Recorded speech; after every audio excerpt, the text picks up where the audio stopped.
paz do Senhor Jesus, meus irmãos. É um grande prazer estar aqui novamente, dessa feita para fazer mais um breve comentário da nossa lição de jovens que está sendo estudada nos domingos em todo o nosso Brasil. A lição de jovens desse trimestre tem por título A Igreja de Jesus Cristo. Hoje nós iremos falar um pouco a respeito da lição de número 5, que tem por título o seguinte: Ordenanças da Igreja. Bem, no decorrer do Novo Testamento, Jesus deixou várias ordenanças aos seus discípulos. Algumas delas são evangelizar, orar, perdoar, enfim, dentre tantas outras. Mas quando se refere à igreja como um conjunto dessas pessoas, nós vemos que o Senhor Jesus Cristo, ele deixa duas ordenanças específicas. Quais são elas? A celebração do batismo e a celebração da Santa Ceia. O batismo, que significa mergulhar, submergir e imergir, nós temos no Novo Testamento vários exemplos que poderíamos citar. Alguns deles, João batizava as pessoas no Rio Jordão. O próprio Jesus foi batizado por João. E logo após, o próprio Jesus também, ele ordena aos seus discípulos que batizassem a todos aqueles que viessem a crer também no seu evangelho. É interessante porque muitas vezes nós podemos nos perguntar: por que nos batizar? Isso é obrigação da igreja? É alguma ordenança específica de cada denominação? Não. É uma ordenança dada pelo nosso Senhor Jesus Cristo. O porquê nos batizamos? Primeiro, o batismo ele representa a morte do crente para o mundo e a sua ressurreição para uma nova vida. Isso nós vamos encontrar em Romanos no capítulo 6. Em segundo lugar, nós poderíamos destacar o seguinte: é como nós professamos a nossa fé publicamente. E para encerrar apenas esse ponto da questão do batismo, para não ter muitas delongas, eu quero ler aqui com vocês o seguinte. Em 1 Pedro, no capítulo 3, e no verso 21, aliás, no verso 23, diz o seguinte: a água do batismo faz o mesmo por vocês, não por limpar a sujeira da pele, mas por apresentá-los diante de Deus com uma consciência pura. Você pode até ter achado estranho essa leitura dessa palavra, porque eu li numa paráfrase da nossa Bíblia Sagrada, feita pelo Eugênio Peterson, que eu particularmente utilizo bastante essa Bíblia Sagrada nos nossos estudos da Escola Bíblica Dominical.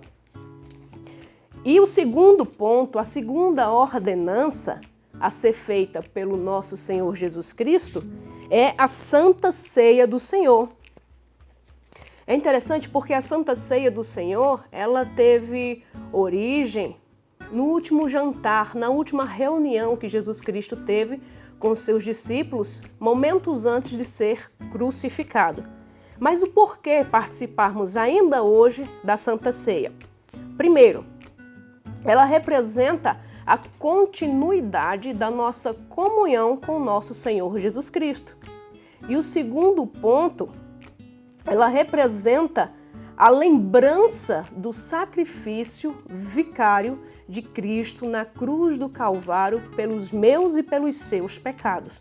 Eu quero ler mais uma vez aqui nessa paráfrase com vocês a leitura que costumeiramente nós fazemos na nossa Santa Ceia, nos cultos de Santa Ceia.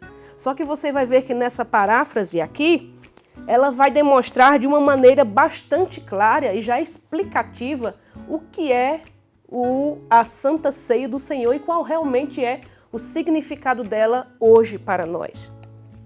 Eu vou ler aqui para vocês a partir do 23 até o 26, é breve a leitura. Diz assim: permita-me recordar a vocês o que acontece na ceia do Senhor. e porque ela é de importância fundamental. Recebi instruções do próprio Senhor e as transmiti a vocês.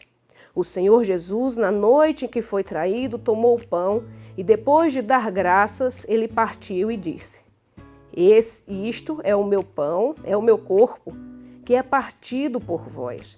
Façam isso para se lembrarem de mim. Depois da ceia, ele fez o mesmo com o cálice. Este cálice é o meu sangue, minha nova aliança com vocês. Toda vez que vocês beberem deste cálice, lembre-se de mim. O que vocês precisam entender é que toda vez que comem este pão e bebem deste cálice, estão vivendo em palavras e ações a morte do Senhor e repetirão este ato até que o Senhor retorne. Enfim, meus irmãos, a Santa Ceia do Senhor era para que nós pudéssemos trazer à memória todo o sacrifício que Jesus Cristo ele fez. E infelizmente hoje, devido às nossas correrias do dia a dia, às nossas tantas ocupações, muitas vezes esquecemos de ser gratos a Deus pelas mínimas coisas. Eu quero convidar a você a ser grato a partir de hoje, todas as vezes que você acordar, todas as vezes que você se locomover para o seu trabalho e todas as vezes que você puder contemplar todas as pessoas que você ama. Porque tudo isso só é possível hoje, porque Jesus Cristo morreu por mim e por você naquela cruz do Calvário para que os meus e os seus pecados fossem perdoados. Eu quero convidar a todos vocês para que procurem a Assembleia de Deus mais próxima da sua casa e assim dê continuidade a esse assunto, tire todas as suas dúvidas e que vocês saiam com o coração cheio, mas cheio de desejo de ser mais grato a Deus e de buscá-lo cada dia mais, porque isso é o mínimo que nós podemos fazer.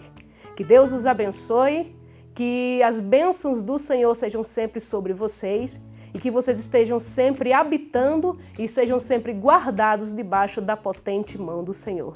Que Deus os abençoe.